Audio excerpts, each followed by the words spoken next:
Tender দুর্নীতির অভিযোগ তুলে গর্জে উঠল বিজেপি। পঞ্চায়েত অফিসে তালা ঝুলিয়ে দেখালো বিক্ষোভ। উত্তাল তৃণমূল পরিচালিত পুরুলিয়া জেলার কাশীপুরের সোনাথলি গ্রাম পঞ্চায়েত। টেন্ডার দুর্নীতির অভিযোগ তুলে বিজেপি আজ পঞ্চায়েত অফিসে তালা ঝুলিয়ে বিক্ষোভ দেখায়। বিজেপির অভিযোগ, টেন্ডার পেতে গেলে এই পঞ্চায়েতের কাছে 8% কমিশন দিতে হয়। তৃণমূলের ঘনিষ্ঠ ব্যক্তিরাই শুধু এই সুবিধা পাচ্ছেন। যারা টাকা দিতে সক্ষম নন বা শাসক দলের ঘনিষ্ঠ নন, তাদের টেন্ডার গ্রহণের সুযোগই দেওয়া হচ্ছে না। তৃণমূল শিবির অবশ্য এই অভিযোগ ভিত্তিহীন বলে দাবি করেছে। তাদের বক্তব্য, বিজেপি ইচ্ছাকৃতভাবে পঞ্চায়েত স্তরে বিভ্রান্তি ছড়াচ্ছে।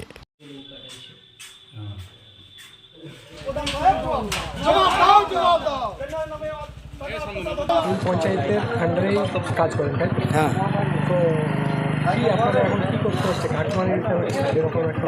হ্যাঁ, পার্টি ফান্ডের 8% টাকা না দিলে আপনি কাজ কিছু পাবেন না। এখনো পর্যন্ত কতদিন ধরে এখানে কাজ করছেন? কাজ করছি মোটামুটি, আমি কাজ করছি 2014 থেকে ধরুন।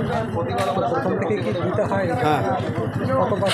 আমার দিকে কাজ দিয়েছিল, পয়সা না দিলে কোনো কাজ এখানে দেওয়া যাবে না। পয়সা আছে মতলব, পয়সা দাও কাজ লাও, ওটা মানে প্রত্যেকবারই হয়, মানে একাধবার বা কারা করবে এটা।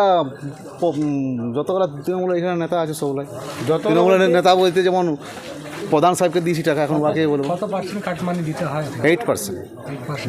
যে কোনো কাজে? যে কোনো কাজে টাকা চাই, টাকা ছাড়া এখানে কোনো কাজ নেই। আপনি সিভিলের কাজ করেন? হ্যাঁ হ্যাঁ।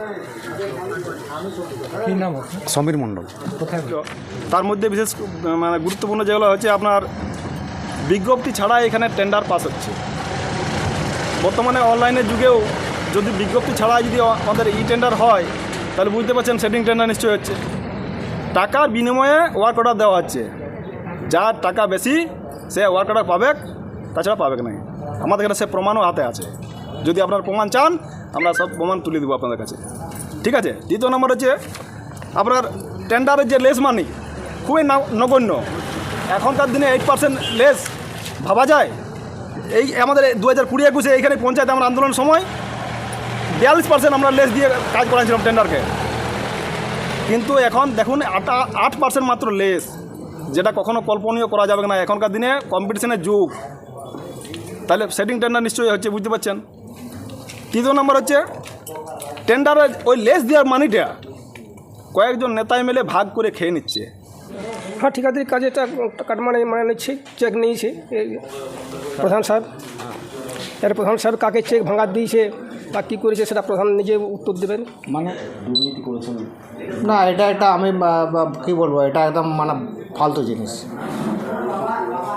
কখনোই টেন্ডার নিয়ে আমরা দুর্নীতি করি না। অনলাইনে যে টেন্ডার আমরা করি, যথেষ্ট আমরা বিজ্ঞপ্তি দিই এবং যে পাই তাকে আমরা অর্ডার দিই। কিন্তু কন্ট্রাক্টর তো আপনার সামনেই অভিযোগ করলো। হ্যাঁ করলো, কিন্তু ওটা কোনো অভিপ্রেত আছে তার মধ্যে, নিশ্চয়ই কোনো সমস্যা আছে বলে ওটা হয়তো আমাকে বলেছে কথাটা। কারো সাথে হয়তো থাকতে পারে না, এটা কাটমানি আমাকে ওখানে আমি কোনো ঠিকাদার আমাকে এখন থেকে বলতে পারবে না যে 1 পয়সা আমরা দিচ্ছি। আপনার সামনেই তো বললো। হ্যাঁ বলতে পারে, বলেছে ঠিকই। অভিযোগটা কি মিথ্যা? না, একদম মিথ্যা, সম্পূর্ণ মিথ্যা। আপনার আর একটা আবাস যোজনা নিয়ে অভিযোগ উঠছে আপনার, যে এখানে দলবাজি করা হচ্ছে, যাদের পাওয়া হচ্ছে তারা আপনাকে পাচ্ছে। দেখুন, এটা দলবাজি কখনো হয় না। অন্তত আমি থাকাকালীন দলবাজি আমি একদম বরদাস্ত করি না। আমি কোনো মানুষকে এখান থেকে ফিরতে দিই না। এমন কোনো মানুষ, আপনার পঞ্চায়েতে একটা গোষ্ঠী রয়েছে, আপনি জানেন? ঠিক, আপনারা এটা হয়তো ঠিক ধরেছেন। এইটাই হতে পারে সমস্যাটা। ওই জন্য ওই ঠিকাদার আমাকে বলছে যে আমরা ওকে টাকা বা চেক দিয়েছি।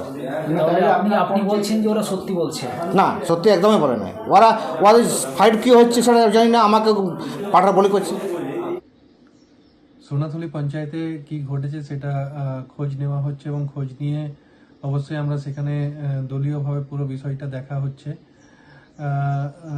তাও একটা বিষয় বলতে হয়, আজকে বিজেপি যারা এইভাবে বিক্ষোভ দেখায় বা এই ধরনের পঞ্চায়েতে এসে তারা ঝামেলা করে, এটা তাদের রেওয়াজ। এইভাবেই তারা একটা এলাকায় অশান্তি ছড়ানোর চেষ্টা করে। তাই পুরো বিষয়টা আগে খোঁজ নিয়ে এবং যদি সত্যি সেখানে কোনো সমস্যা থাকে সেটা আমরা দলীয়ভাবে ব্যবস্থা নেওয়া হবে।